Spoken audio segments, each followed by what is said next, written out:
Equation of A line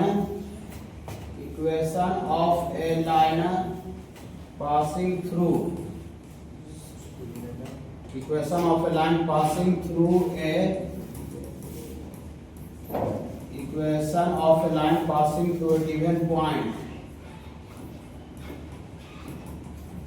and parallel to a given line,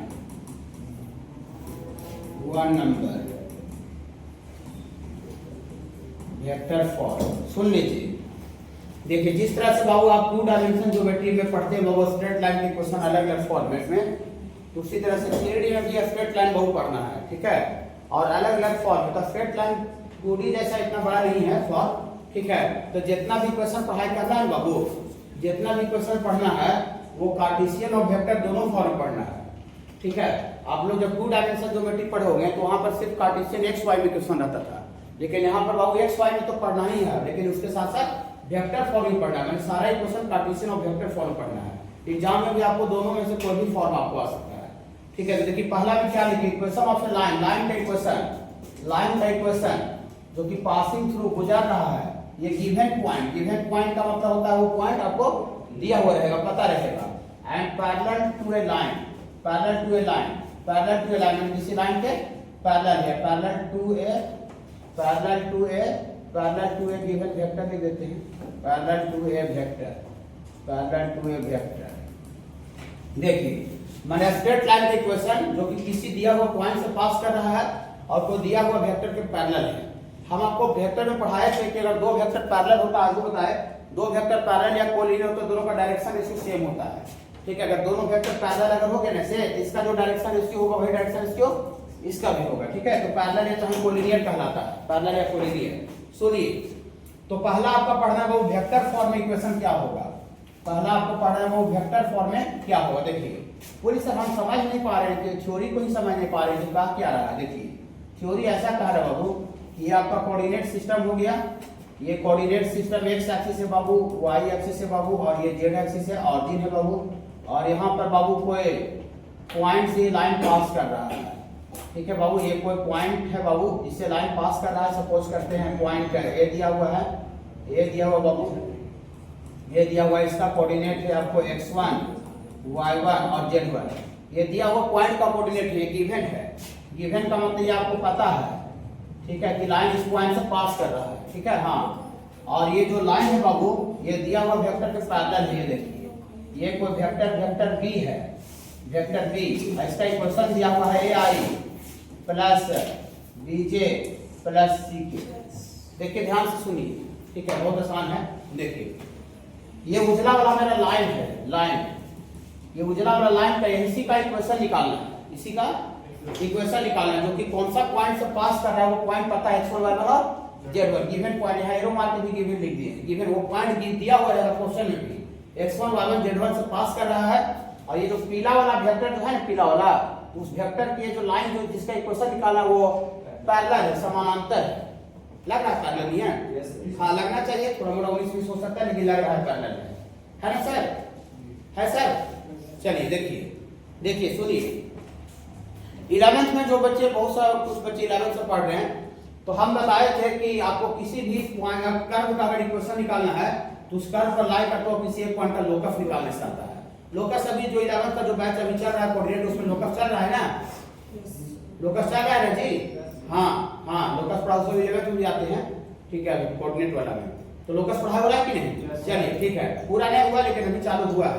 मैंने अपना locus का नाम सुन लिए हैं, यूट्यूब पर वीडियो भी डाल दिए थे कैलकुलेटर का भी, ठीक है, लोकस का। देखिए तो हमको इस लाइन का इक्वेशन निकालना है, इस लाइन पर लाई करते हुए किसी एक पॉइंट का लोकस निकालना पड़ेगा, ओके। हाँ तो जिस पॉइंट का लोकस निकालना रहता है उस पॉइंट को हम लोग alpha beta gamma alpha beta मान लेते हैं, लेकिन हम लोग बाद में अल्फा बीटा को किससे रिप्लेस करते हैं? एक्स वाई से। तो हम यहाँ शुरू में जिसका लोकस निकालना है ना बाबू, ये शुरू में हम क्या मान लिए? एक्स वाई, ये वेरिएबल पॉइंट होता है जिसका लोकस निकलता है, ये लाइन पर कहीं भी हो सकता है, याद आ रहा होगा थोड़ा थोड़ा? हाँ ये वेरिएबल पॉइंट होता है, मूविंग पॉइंट, वेरिएबल पॉइंट होता है एक्स वाई जेड, जो उस लाइन पर कहीं भी हो सकता है। ये आपका वेरिएबल पॉइंट होता है वो, जो कि इस लाइन पर कहीं भी हो सकता है। ओके हाँ सुनिए देखिए, तो लिखेंगे line passes through, line passes through, line passes through, line passes through point, line pass कर रहा है वो दिया हुआ पॉइंट x1 y1 और z1 से, यहां से लाइन पास कर रहा है x1 y1 और z1 से। तो therefore position vector of point A का पोजीशन वेक्टर बताइए। किसी पॉइंट का कोऑर्डिनेट पता रहता है तो उसका पोजीशन वेक्टर बताइए। कुछ नहीं बोलिएगा। x1 i y1 j, point का कोऑर्डिनेट i का j का k के लगा के जोड़ देते हैं तो उस पॉइंट का पोजीशन वेक्टर आता है, वेक्टर बता जाता है जो हुआ है।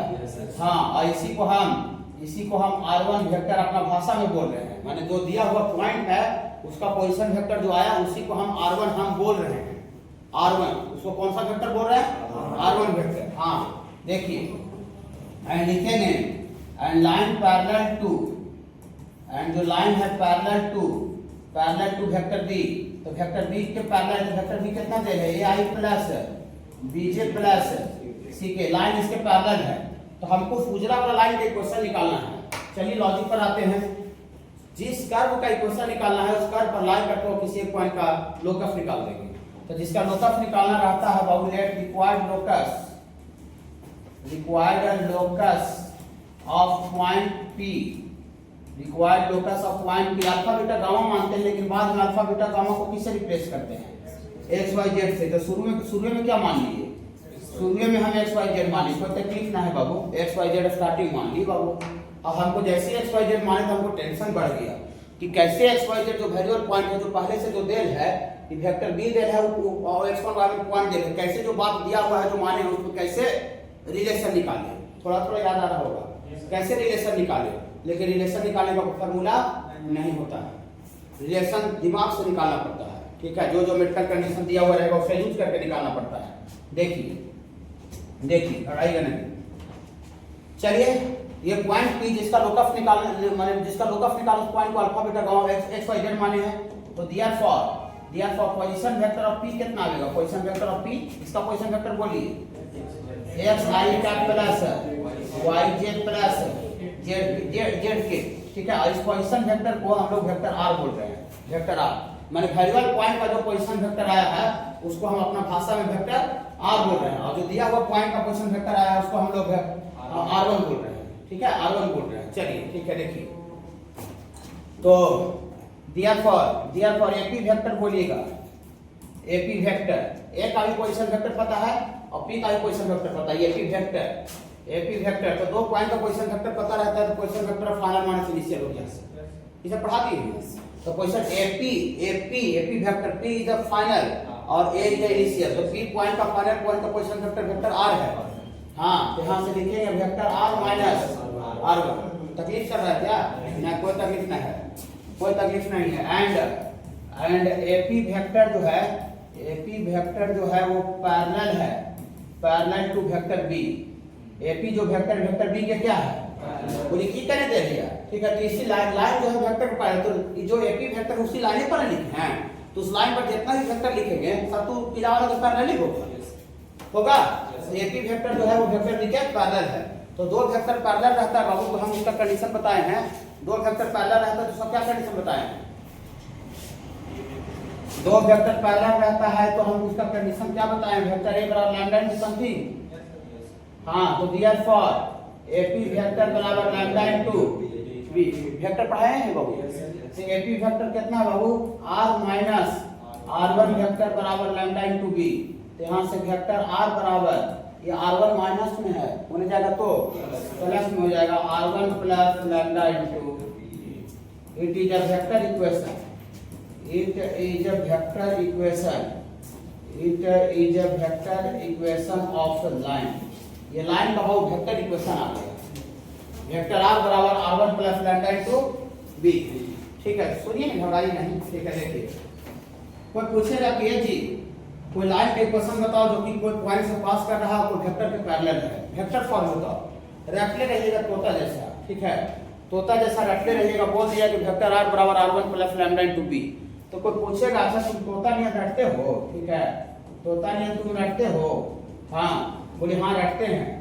कोई पूछेगा अच्छा ठीक है तू बताओ वेक्टर आर क्या है, वेक्टर आर जो इसमें दिख रहा है, तो बोलिएगा उसको कि वेक्टर जो आर है वो वेरिएबल पॉइंट का पोजीशन वेक्टर है, वेरिएबल पॉइंट का पोजीशन वेक्टर, वेक्टर आर देखिए ना, वेक्टर आर वेरिएबल पॉइंट तो उस लाइन पर कहीं भी हो सकता है, ठीक है, जितना भी पॉइंट उस लाइन पर रहेगा वो सारा उसको सेटिस्फाई कर देगा, वेरिएबल पॉइंट का पोजीशन वेक्टर है वेक्टर आर। बोले अच्छा बता दिया, ठीक है, बोले अच्छा ठीक है R1 क्या है, बोले R1 लाइन जिसका आप इक्वेशन निकाल रहे हैं वो लाइन जिस दिया हुआ पॉइंट से पास कर रहा है, जिस दिया हुआ पॉइंट से पास कर रहा है वो पॉइंट का पोजीशन वेक्टर है R1, यही ना पॉइंट से पास कर रहा था x1 y1 z1 से, उसी का पॉइंट दिया हुआ पॉइंट का पोजीशन वेक्टर है वेक्टर R1। ओके बोले अच्छा बताइए जा रहा है जी, लगता तू रटले नहीं हो, ठीक है, कंसेप्ट से जानते हो। बोले अच्छा लैम्डा क्या है जी, लैम्डा कोई भी रियल नंबर हो सकता है, जीरो को छोड़ा करके वेक्टर में जानकारी दिए थे अभी भी लिख दिए हैं, ठीक है। बोले अच्छा बताइए जा रहे हो, बोले हाँ अच्छा लास्ट में बता दो वेक्टर बी क्या है। बोलिएगा जिस लाइन के आप इक्वेशन निकाल रहे हैं वो लाइन जिस लाइन के पैरेलल है वही वेक्टर बी है, वही वेक्टर बी के पैरेलल पीला वाला है, हाँ ठीक है, तो दिमाग में गड़ा दीजिए, ठीक है, वेक्टर बी क्या है, हाँ जिस लाइन का इक्वेशन निकाल रहे हैं वो लाइन जिस लाइन के पैरेलल है वो वेक्टर बी है, ठीक है। इसमें चारों चीज के बारे में जानकारी दे दिए। हाँ तो पूछेगा लाइन के इक्वेशन वेक्टर फॉर्म में, ये वेक्टर फॉर्म में है, वेक्टर आर बराबर r1 plus lambda into B, तो r क्या है जो बता दीजिएगा, वेरिएबल पॉइंट का पोजीशन वेक्टर कर बताइएगा। r1 क्या है, दिया हुआ पॉइंट जहां से लाइन पास कर रहा है उस पॉइंट का पोजीशन वेक्टर। बोलिए लैम्डा क्या belongs to real number and not equal to 0। बोलिए b क्या है, तो लाइन जिसका इक्वेशन निकाले वो जिस लाइन जिस वेक्टर के पैरेलल वो वेक्टर b है, बता दीजिएगा, ठीक है सारे बच्चे। चलिए लिखिए वेक्टर फॉर्म हो गया, कार्टेशियन इसी से आएगा दिखता है, अब वेक्टर फॉर्म वेक्टर दिखता है कार्टेशियन फॉर्मेट में, कुछ नहीं करना है। देखिए इसका खाद पर खाली वैल्यू पुट कर दीजिए, put value of all, put value of all. Vector R किसको बोल रहे थे, वेक्टर आर वेरिएबल पॉइंट का position vector x i cap plus y j cap plus z cap value put कर रहे हैं। और ये वाला r1 किधर है चला, माइनस r1, तो r1 था जहां लाइन पास कर रहा था उसका, हाँ तो यहाँ x1 i cap plus sorry minus हो जाएगा y1 j कैप, वैल्यू रखने की दिक्कत हो रहा है क्या नहीं, और इतना इनटू लैम्डा इनटू b क्या था ai plus bj plus ck vector b। हाँ अब ये दो वेक्टर घटाव है, तो दो वेक्टर कैसे घटता जानते करते हो बच्चा में, ठीक है, i कॉमन निकाल लीजिए, i1 i साथ x minus x1, j common निकाल लीजिए, y माइनस y1 और k का कॉमन निकाल लीजिए, z माइनस z1, और इतना बराबर लैम्डा इनटू वेक्टर b। तो वेक्टर b है बाबू a1 i plus ai plus bj plus ck। अब ये दो वेक्टर बराबर है, तो दो वेक्टर बराबर है तो क्या कंसेप्ट है, दो वेक्टर बराबर है तो ये दोनों वेक्टर बराबर है तो क्या लॉजिक है, i वाला i k वाला j k वाला k, तो i वाला i साथ बराबर करेंगे तो यहाँ x माइनस x1 बराबर गुना जाइएगा लैम्डा a, लैम्डा अंदर साथ में गुना हो जाएगा लैम्डा a, तो यहाँ से आप निकालिएगा सर x माइनस x1 बटा a बराबर लैम्डा, और साथ ही साथ y माइनस y1 बराबर lambda b, y minus y1 बराबर लैम्डा b, तो यहाँ से this implies that y minus y1 बटा b बराबर लैम्डा, के बाद अंतिम z माइनस z1 बराबर लैम्डा c, तो यहाँ से z माइनस z1 बटा c बराबर लैम्डा।